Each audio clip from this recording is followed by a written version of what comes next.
Welcome to First Star Let's Chat, an athletic therapy podcast.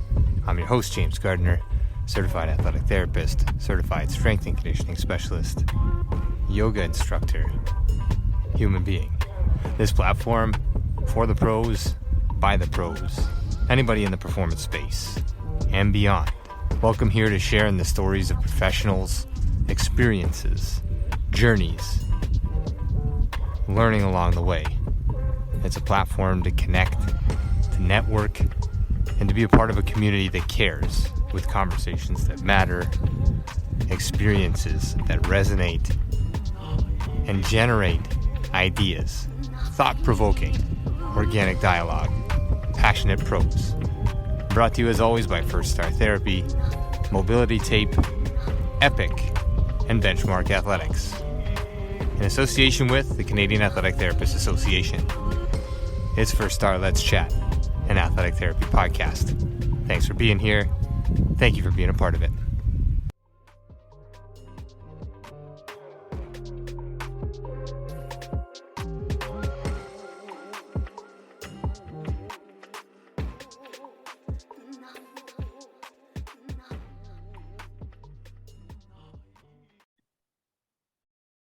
All right, we're live here with Let's Chat, an athletic therapy podcast, the official podcast of WFAT. Our guest this evening, Harrison Brown, and we'll get to his bio here shortly. Many of you know him, his product, his healthcare approach to concussion, and this is a hot topic obviously these days, but obviously an important one, and one that runs through amateur sport all the way up to professional sport.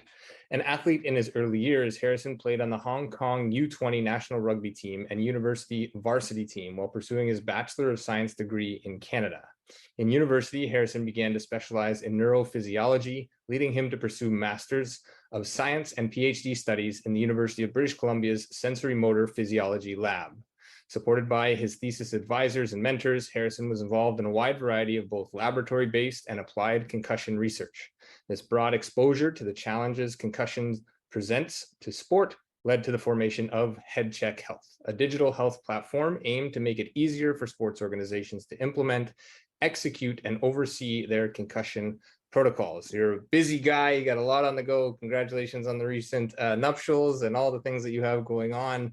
Pleasure to see you, pleasure to have you here. I'll just let you say hello and then we'll jump in. Yeah, thanks, James. Big fan of the podcast. Listen to it on Spotify myself, but I know it's on a number of different channels. And just excited to chat with you. You're a great guy to chat with, and we've had many conversations about this sort of stuff, so it's fun to formalize it. Yeah, and lots of opportunities out here. You're on the west coast of Canada. Let's start there, because Canada is not necessarily the largest hub for sports. Obviously, our neighbors to the south, plenty more resources in certain areas when it comes to sport.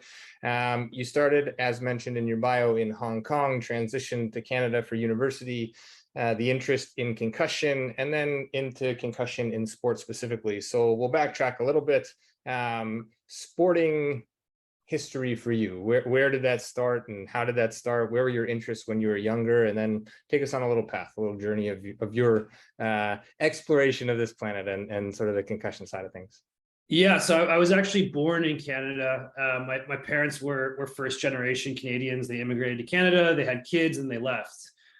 So when I was really young, like less than 10 years old, I was living in Canada. And as everybody in Canada, I was a huge hockey fan. I wanted to be a hockey player. And then, one day my dad came home and said, we're moving to China in 2 weeks. And, of course, I was upset by that. But one of the most upsetting parts of it was that at that time, there was really no ice rinks in Hong Kong. It's a tropical island. So my interest in hockey had to change. And that's where I got interested in rugby. Played rugby basically from the time I moved to Hong Kong until, I finished university. Was lucky enough to play on the national team there, which gave me a ton of exposure to, elite sport, but also traveling to different countries and, representing a country. It was a really eye-opening experience. As I've gotten older, I've had to stop playing rugby just to kind of avoid injuries. And I really found it was difficult when I was doing my master's degree when I would give a presentation about how serious concussion is and how people don't really take it as seriously as they should. But I'm giving that presentation with a black eye that I received, the week before playing rugby. So now I'm more of a rec sports guy. I play a lot of basketball, a little bit of soccer, and I'm a big cyclist as well. Yeah, the natural progression to life in British Columbia onto the bike and all that. Yeah, I'll start rock climbing in about a year. Yeah, that's right. And it seems like a safe thing to do.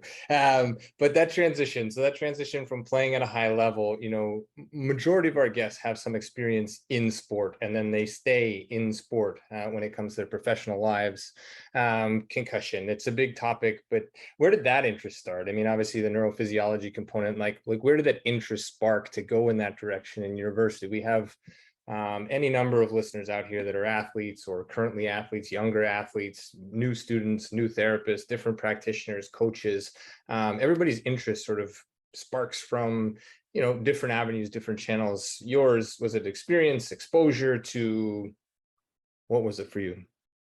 Yeah, I mean, I get this question a lot, and I think what people expect me to say is, oh, I had, so many concussions playing rugby that I wanted to do something about it. And that's not really true. I did have concussions.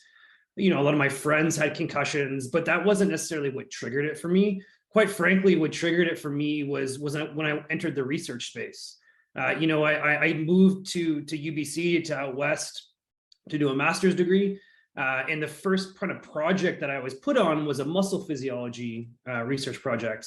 And I thought it was the coolest thing. What we were looking at was, does the brain and the central nervous system have the ability to selectively activate motor neurons within muscles? And the idea being, when your brain sends down the signal to activate, let's say, your calves to sprint, it probably is trying to tell the motor neurons closest to the tendon to activate first. So it takes up the slack in the tendon before it puts the power down, right? And so we were really, getting deep into that. And, I went to a conference, the first conference that I was, I was invited to present at internationally as a researcher was in Australia. And I remember I was presenting this work. I was a young master's student, and I thought that, what I was doing was changing the world. And I thought that, everybody was going to just, stand up and applaud me. And it was going to be, just to start my career. And I was gonna go down that path of really trying to solve this really important problem to do with muscle physiology.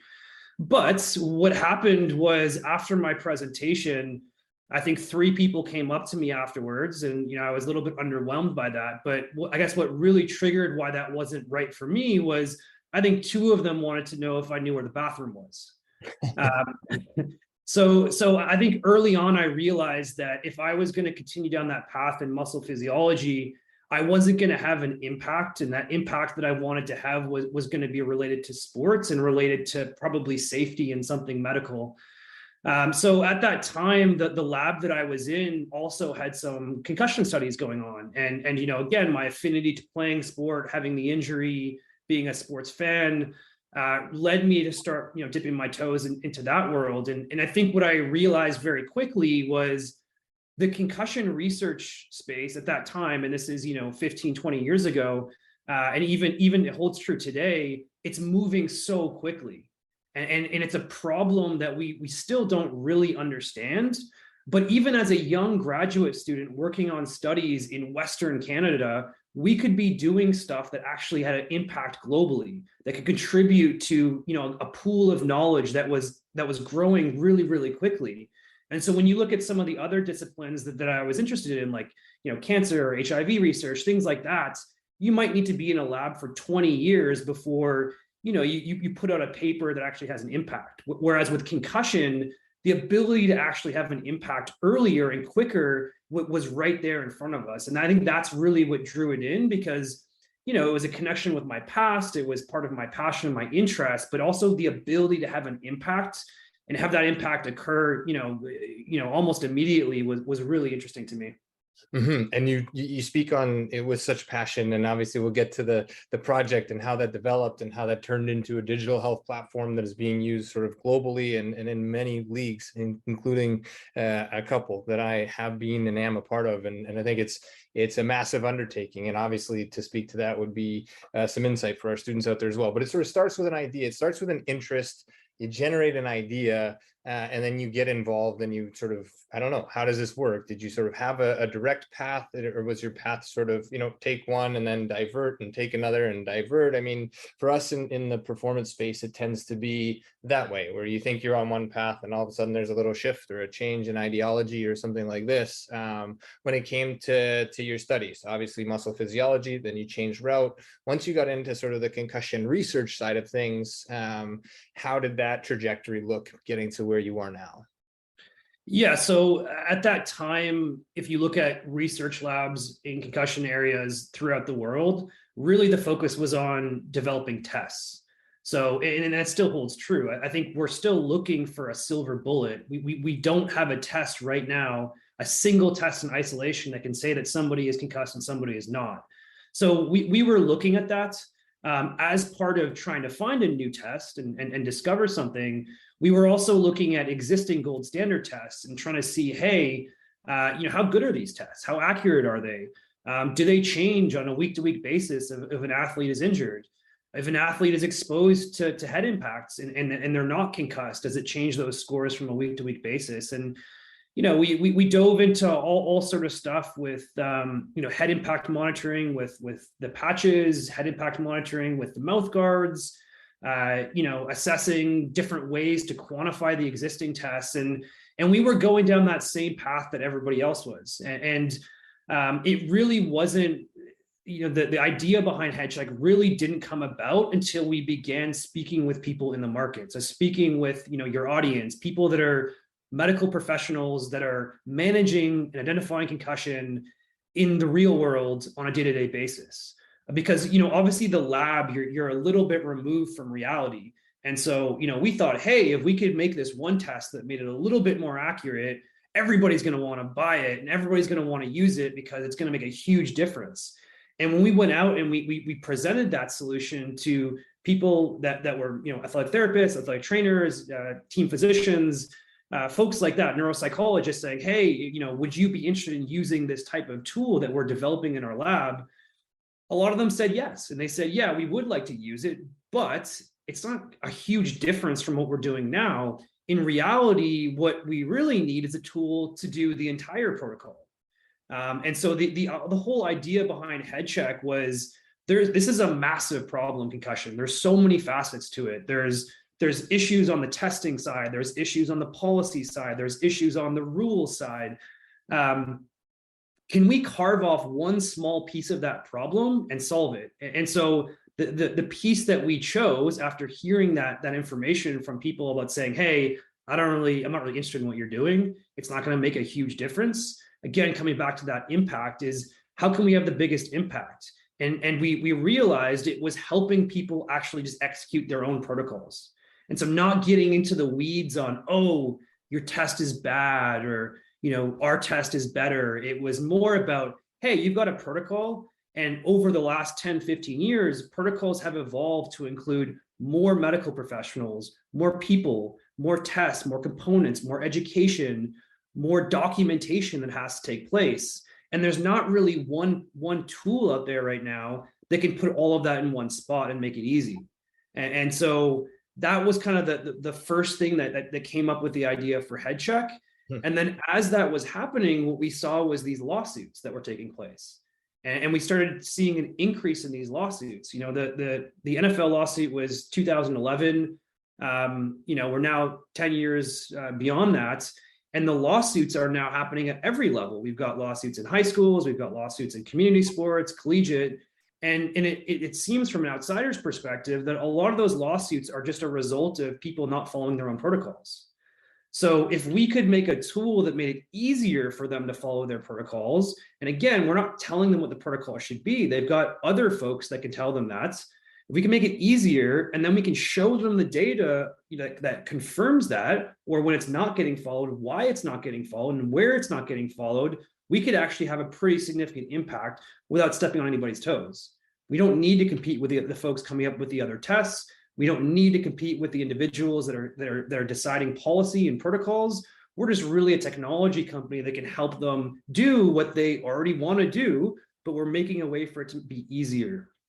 Yeah, and I think this is a great capture, because for us on the side of being in the weeds, being on the sidelines, being in the rinks, the arenas, the pitches, wherever we are serving a population, we will have a series of protocols, a series of tests that may or may not be universal to the next team if they're in a different league, or the next sport if they're obviously in a different sport. These types of things that you've highlighted, but I see HeadCheck Health, I've kind of watched you and this company sort of evolve as a practitioner, and seeing it in various locations, and seeing it at conferences, and then obviously meeting in person out here on the West Coast. And I read this book, The Checklist Manifesto by Atul Gawande, and I see that, and then I see protocols and policies and procedures, and like, they talk about PICC lines not being cleaned and infections happening. And then we can kind of apply that analogy in the concussion protocol, that if we miss one or two steps and we expedite this process, we haven't truly followed a protocol. And therefore, something bad is more than likely to happen, as opposed to not, if we're following through on protocols. And so this comes together as this brilliant product. And this podcast isn't about pushing your product, it's about exposing your story, your journey, and the development of these ideas in the betterment of athlete care and best practice for practitioners, exposing people to different knowledge. And so this is interesting, because you've morphed this platform now a number of times, right, over the course of the years, and developed this thing where you're working with protocols, you're working with practitioners and professionals. So how does that work in sort of your day-to-day life, in the company's life? Where do those conversations happen? Where does growth happen? How does change happen? However you want to take that. I want to capture a little bit of what you do and how open you are, because you and I have sat down over, it doesn't matter if it was a beer or dinner or whatever it was that we were having, but we've had a lot of really good conversation, and the dialogue is quite easy, and you seem to, from my perspective, you seem to capture what we need, and that's a voice, and that's somebody who understands and sees a bigger picture of how this can be implemented in sport. Yeah, I mean, I would say just the number one thing is being open to feedback. Even just as I mentioned early on this conversation, we came to market with something that we were like, oh, we're the smartest people in the world, we're going to do it this way. And we immediately found out from being open to feedback that was not actually a good approach. And if we had continued down that path, we probably wouldn't exist today. So we've really built feedback from people that are in the real world, having the problem that we're trying to solve, give us feedback on the product itself, but also on what are the issues that you face. And so these conversations aren't necessarily always about HeadCheck or about our products. It's about, hey, you as a person, like, and I'll even ask you now, like, what is the number one problem that you have as a practitioner working for a team executing a concussion protocol? What is the number one thing that the challenge that you face? Yeah, and I think generally speaking, it's going to be sort of timelines and the pressure from the outside. And so, and I can answer the next part of your question, even if you haven't asked it. And so when protocols are in place and there are things that you have to get through, that the timeline is essentially set, and it's black and white. It's not a matter of pushing through to get somebody ready because a game's in a day or two. It's a matter of getting through the protocol with the athletes, best interests and best care practices at heart. And so I think it's sort of the timelines and the condensed pressures of professional sport that would probably be influential at this level. I could back off and go into the amateur space and say, it's return to learn, and it's making sure that becomes the priority, as opposed to the sport where they're making money for a living, right? So that's kind of where I would take it. Yeah, and I think we hear that a lot. It's hey, we need to get a player cleared by Friday. And that's, obviously a problematic statement, because that assumes that it's safe, right? And I think one of the things that we're really firm on is the protocol needs to be respected.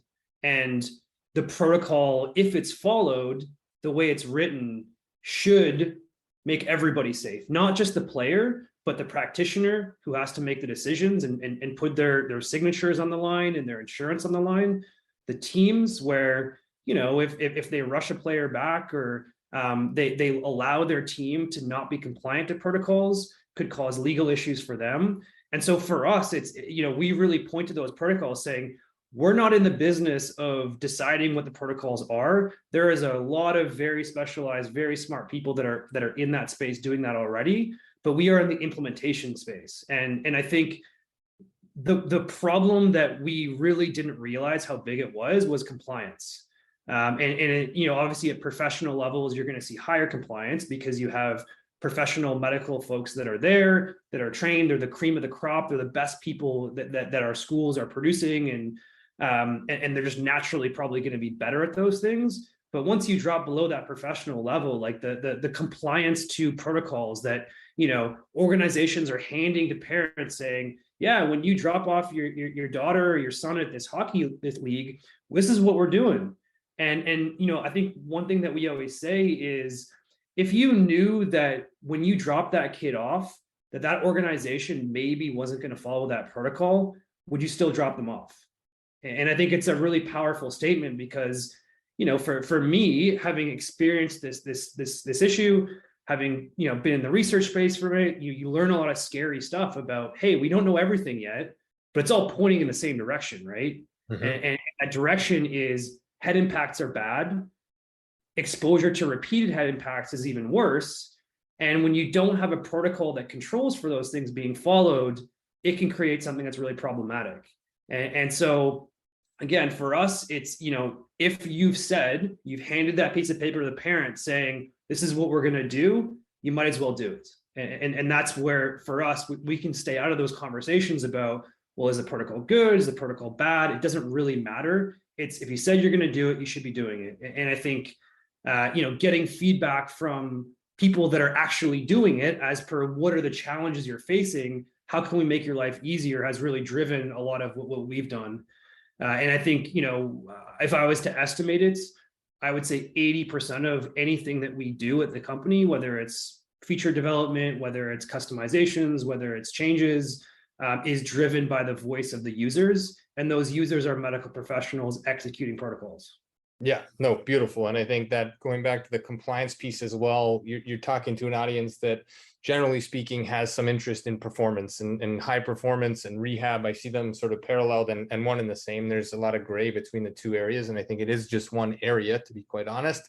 But compliance is always an issue. Compliance is an issue with healthy programming for the everyday athlete, right? Like, why am I getting more and more out of shape? Well, are you going to the gym? What's your consistency like? Are you sticking to a program? Are you bouncing around, right? This compliance in ACL protocols and prevention with something as simple as FIFA 11 plus. This is a constant theme in sort of the well-being of, I guess, humanity, but let's talk sports in general, and sports and rehab and performance is compliance and sort of the stick-to-itiveness. And so this framework that you've created goes a long way in shaping that and helping, practitioners like myself that may be all over the place because there are 14 different injuries at one time. And at least those concussion pieces are fairly well organized, where we know you're at step 5 and there are 7 steps. And we need to get, continue on this protocol and through this protocol, if you are to be cleared, if you match the requirements of each step along the way. So a beautiful capture. And I want to just peel back even further, maybe a little bit, to your company and the business that you do.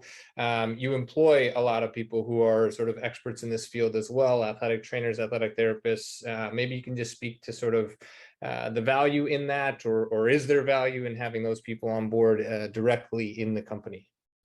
Yeah, I mean, I think this maybe will hit home with a lot of your audience that, I think with life, sometimes the flexibility that, performance in high level sport provides is not a good fit for people's day to day. Like, so for example, if you've got kids, if, you're getting married, if you've got a parent that's sick, these life things that just happen to everybody.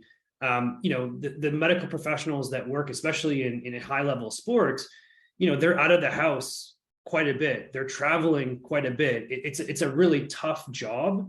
And I think sometimes when people get into that workspace, transitioning out of it is difficult because they don't know what their options are. So we are constantly recruiting. We always want to recruit the best staff for every position that we have. We want the best accountant. We want the best customer success team. We want the best salespeople. We want the best everything. And so, when we look at what is the best person to be influencing decisions on product development, on how do you speak to teams, how do you communicate with them, How do you train them? How do you give them their data back?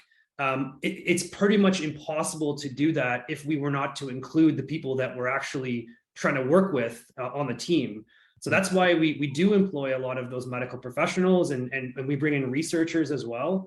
We provide reports back to teams, and we want those reports being at a research level. So if we don't have any researchers on our team or former researchers, we're not going to be able to do that.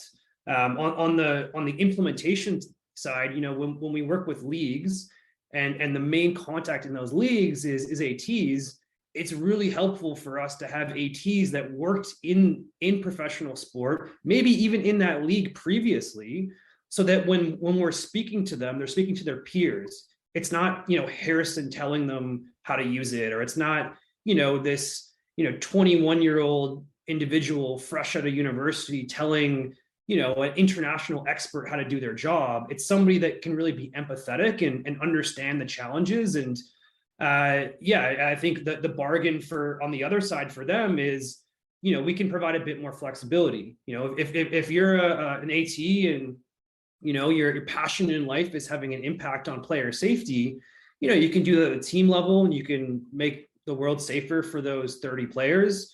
You could also work at HeadCheck, and working at HeadCheck, you might be able to oversee hundreds of ATs that are doing that, and you might be able to help them not only have a better experience in implementing concussion protocols, but in making sure that that protocol is followed to keep those athletes safe. So I think it's one thing where I kind of say, like, of course, like, we're excited to bring them into our team, and they provide us a ton of value. But I think on the other side, the reason why it works is we also provide a lot of value in terms of flexibility. It's a technology company. People can work remotely. People can, work 3 days a week if they need to. They can go on paternity leave. Like there's a lot more flexibility in the space that we're in than the space that they're coming from. And I think that's where it's a perfect match.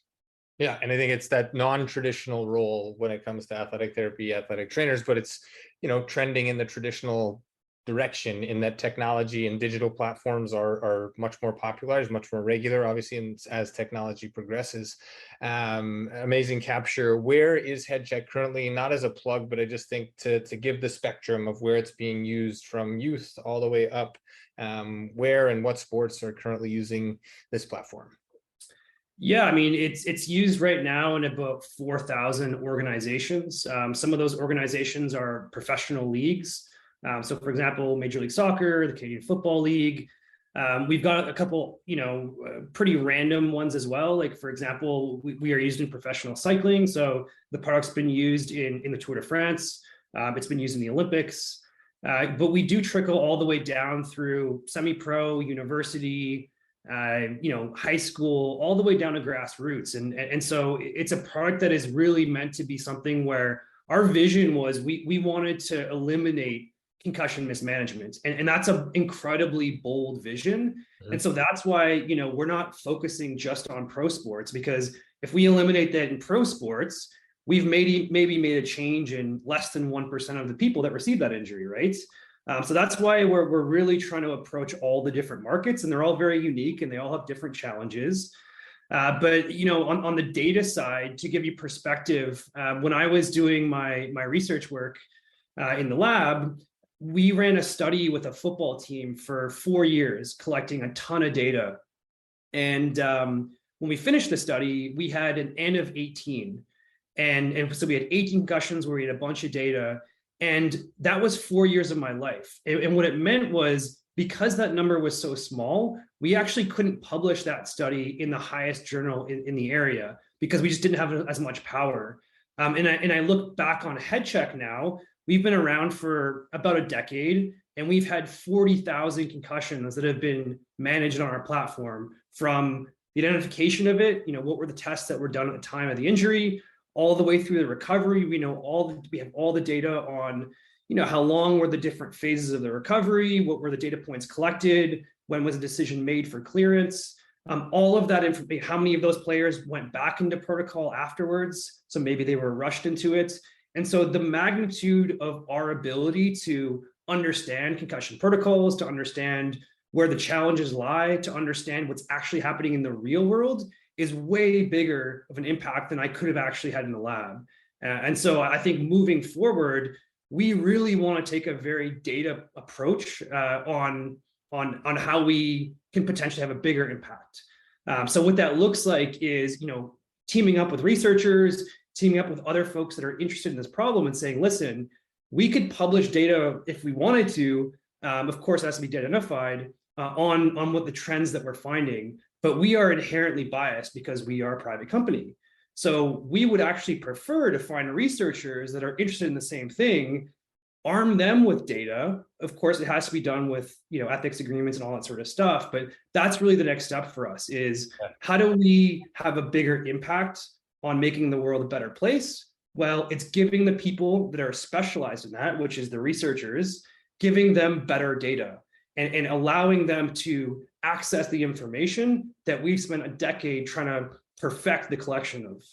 Yeah, this is what it's all about, generating community through this as well, and expanding in different arms and different channels, and all in the betterment, and like you said, having a greater impact in this community. And you also speak to another big term, which is sort of like the malleability and that ability of the company or the platform, and you merge them together to be malleable from something rigid like a professional protocol to down into the amateur space where there may not be anything in place. And so how do we round that and how do we shape that? And you have a ton of dialogue globally on a lot of those things. And, I think this is really important, not just to push that this exists, but to have this mindset, and again, that non-traditional sense of what is a therapist, what is a sideline therapist, a practitioner, a coach, a parent for that matter, that can take some of this stuff and find channels and avenues like yours to round this into space and into shape.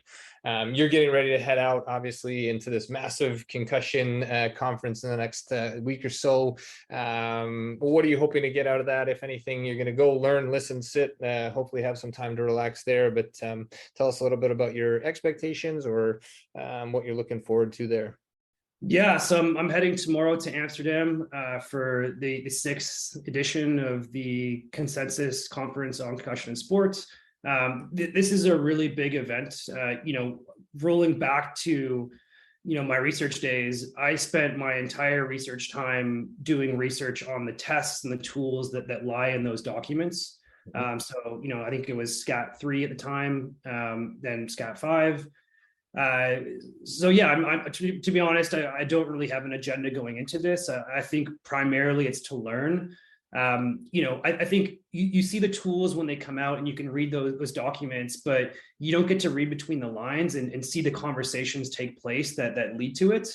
So it'll be really interesting just to sit there in the audience and quite frankly, hear the dialogue between the amazing researchers from across the world with different opinions and different knowledge and different experiences to see where we end up. And I think, we've got some really interesting times that are happening from the player safety perspective. And I'm just really interested in listening and learning. And from a HeadCheck perspective, we certainly don't want to get involved in those conversations. I think it's primarily a research conference. It's, medical folks, researchers, professors, PIs on the biggest concussion studies in the world.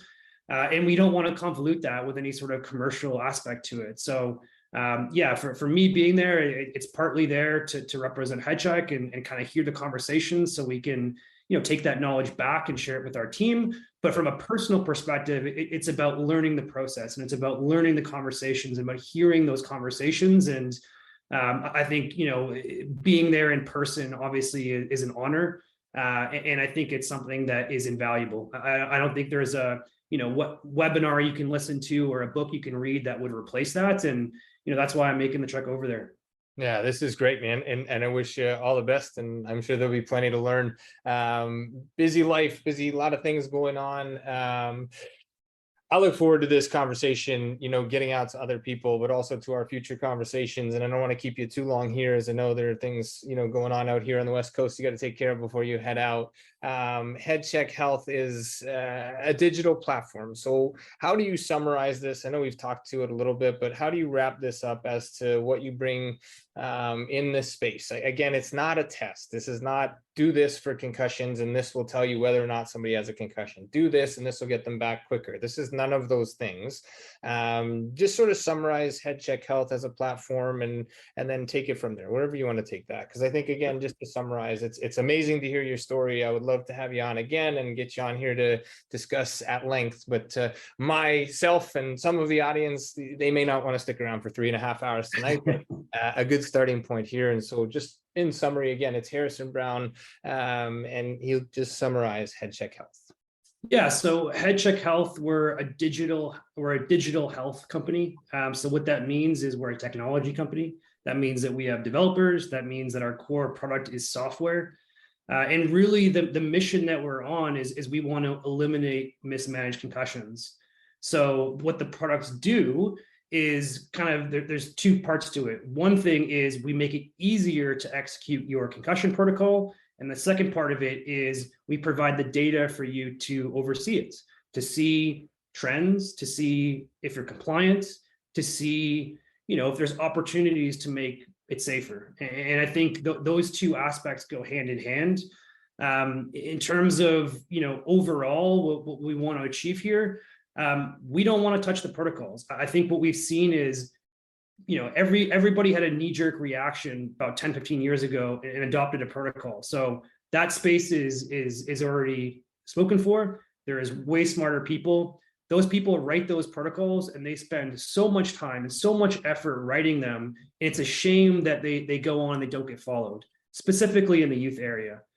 So our goal here of trying to make the world a better place and being involved in the ecosystem is we want to take the work that they've done and we want to actually make it functional. We want to make sure that all that work that went into writing the protocols is not for waste. It's easier to follow them by using tools like ours. It's easier to hold people accountable when you know whether they're following it or not following it. And if we're successful in doing that, we absolutely will make sports safer. And I think that's the overarching goal for HeadCheck. And I think you've achieved it already, and I look forward to sort of navigating this into the future as far as you go, making an impact on a daily basis. Used it on multiple platforms here in my own career, and certainly will in the future as well. And again, not a plug, but I think just to show people that this is out there, this is innovation, this is a vision, this is, started somewhere else and came to this point. And I think that's really important for our practitioners out there to hear as well, that as sort of one door closes or that path isn't quite as linear as you thought, you can bounce back and find something else that, again, makes a massive impact globally in a space where we need it. We need tools like this to help us organize and structure and make sure that compliance is a key part of what we do, because when you don't have compliance, we don't really get results. So Harrison Brown, really appreciate your time this evening. I'll just say goodnight to the audience here briefly and then allow you to wrap it up with a good night and so long, however you want to do that. All the best in Amsterdam. I look forward to catching you on the way back or when you're back. And really appreciate your time. I know you're busy. This is an amazing platform. I have enjoyed this conversation and all the conversations we've had out here in the West Coast, and look forward to the future and again, seeing where you take this. So thank you so much for your time, and I'll let you close it out. Yeah, thanks, James. So happy to be here to share this information.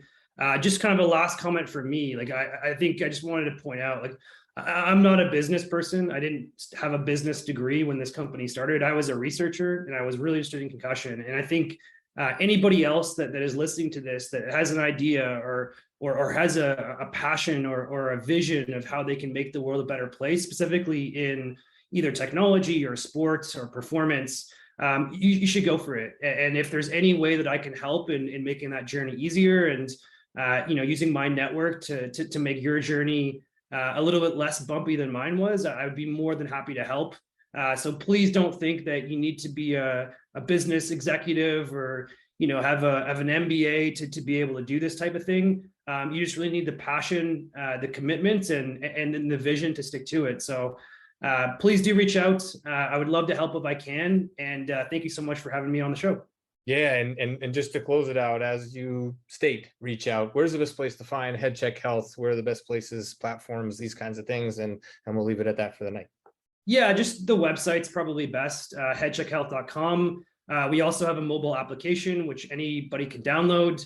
There's a free version of it that medical professionals can use. So, if you're looking just to try it out, you can always use that. It's no cost to it. But yeah, the best would be to reach out to the website. And if you think that I can be of any assistance to your journey, just go through the website and we'll follow up from there. Beautiful, man. I really appreciate this once again.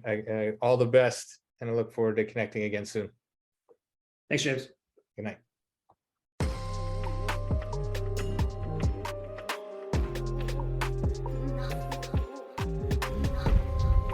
Thanks again for being here. Thanks for listening. Thanks for being a part of this community. Check us out online, firststartherapy.com. That's FIRSTAR therapy.com. Or email us with feedback, consult@firststartherapy.com, CONSULT@firststartherapy.com, on Instagram @firststar.therapy, and our podcast host @letschat.at. This is First Star Let's Chat, an athletic therapy podcast.